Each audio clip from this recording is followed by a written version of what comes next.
Hello guys.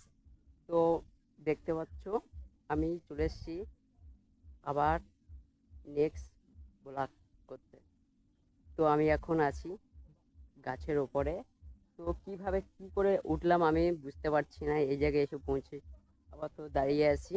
তো এখান থেকে আর যেতেও পারছি না, লাফতেও পারছি না, কেউ ওদিকেও যেতে পারছি না। তো আমার বন্ধুরা, তিনটে বন্ধু গোসল করতে এসছে। তো ওরা ওই পিঠে আছে, আমি এই পিঠে। তো ওদের সাথে কথা বলার জন্য তো গাছের ওপরে উঠে পড়েছি। তো কিভাবে লাভবো সেটাও বুঝতে পারছি না। গাইস দেখতে পাচ্ছ বন্ধুরা সেই আছে,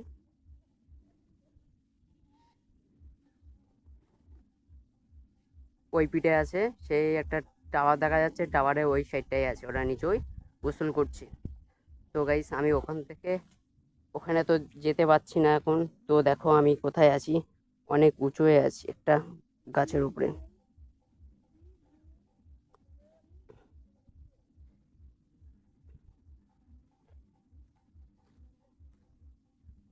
গাইস দেখতে পাচ্ছ কেমন জায়গায় দাঁড়িয়ে আছি, প্রচুর রিক্সে দাঁড়িয়ে আছি।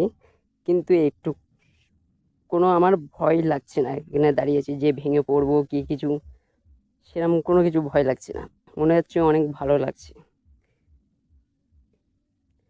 গাছটা দেখেছো তো কেমন, এটা নিম গাছ আছে। আমি উঠেছি ওই যে ক্যাটেল গাছটা, ওটা ক্যাটেল গাছই আছে। তো ওই ক্যাটেল গাছ দিয়ে এসছি, ওখান দিয়ে এখান থেকে এখানে চলে এসছি। তো গাইস বন্ধুদের ভালোবাসার টানে তো জীবনে বহুত রিস্ক দিয়েছি, আরও থেকে কত রিস্ক দিতে হবে তার কোনো জানি না, কিন্তু বন্ধুদের জন্য নিয়ে এলো। কিছু কিছু বন্ধু আছে, তারা আরেক বন্ধু কোনো সমস্যায় পড়ুক, তারা চায় না, পড়েছে পড়েছে কোনো ব্যাপার নেই তাদের কাছে, তারা মনে করতে পারে, কিন্তু আমি মনে করিনি, কখনো করতেও চাই না। বন্ধুরা সবসময় মনে করে আমি খারাপ, তো খারাপই থাকবো বন্ধুদের কাছে। তো ভাই চলো বন্ধুদের দেখো।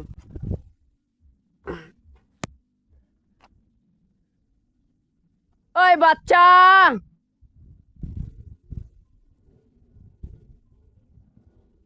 ওই আপু,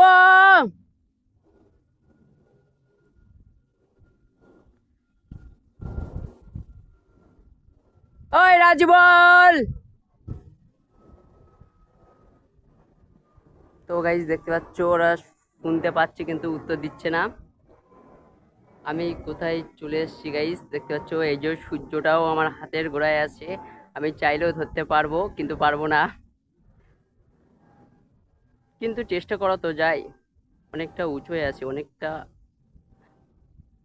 অনেক ভালো লাগছে এখান দিয়ে গাছের পাশ দিয়ে একদম সূর্যটা দেখতে।